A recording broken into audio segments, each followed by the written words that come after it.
Šī palīdzekļi, viņi tātad mūs tur. Bet mēs jums parādīsim skatītāji kaut ko pavisam neredzētu, arī peldlīdzekli, kurš darbojas tikai tad, ja strādājat ļoti rūpīgi un centīgi jūs. Viens pēc otra norunātajā tikšanās vietā ierodas 5 sezonas atklājēji. No mašīnām tiek izceltas lielas somas un pēdējais gatavošanās posms var sākties. Tagad es mēģinu viņu salikt. Ļoti vienkārši, elementāri saliekās, un pat 8-gadīgais dēls spēja salikt. Labs, jā. Kad visas nepieciešamās detaļas kopā saskrūvētas un sastēlētas, atliek nodrošināt sevi pret ūdeni, kas neraugoties uz silto laiku vēl nav tik vilinošs. Tad jau dīvaino vērķi var likt lietā. Vienkārši varētu savu.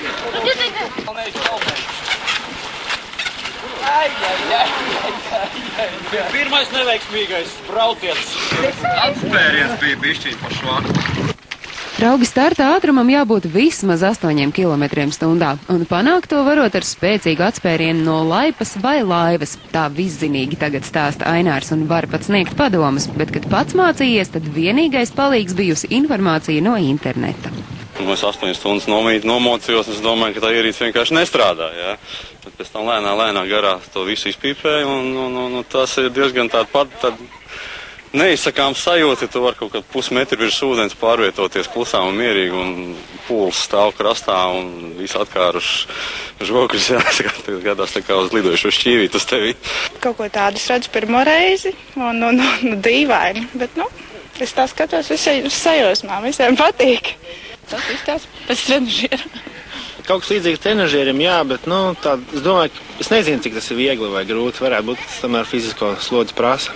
Vispār jau... Tā kā sienāžu lēkā pūdens virs. Lēkājamā peldierīce Aqua Skippers ir kāda zviedru inženiera 1998. gada izgudrojums, kas darbojas pateicoties lēkātāju fiziskajam spēkam un zemūdens spārniem. Bet vīri, kas kā ķenguru lēkā pa ūdens virsu, ir Aqua Skipperisti. Strādā lielākā daļa ķermeņa, jo te gan kājas, gan pleci, gan muguras sāp.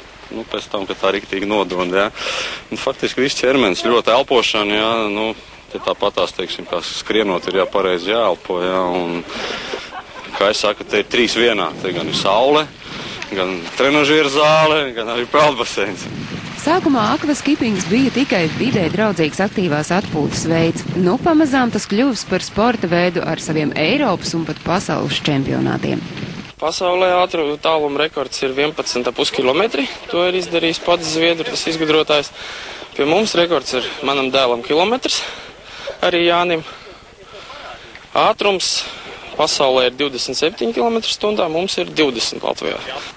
Jaunākais Aqua Skipperists Latvijā ir 14-gadīgs zēlis, vecākais kungs pāri 50. Mācīties lēkāt neesot nekad par vēlu. Pavēja arī šis vīrs sezonas atklāšanas dienās par pirmos soļus pa ūdens virsmu.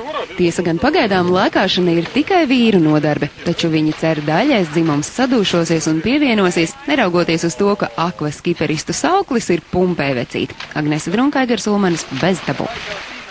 Lieliski, starp citu runājot par peldlīdzekļiem, ir vien tāda mazliet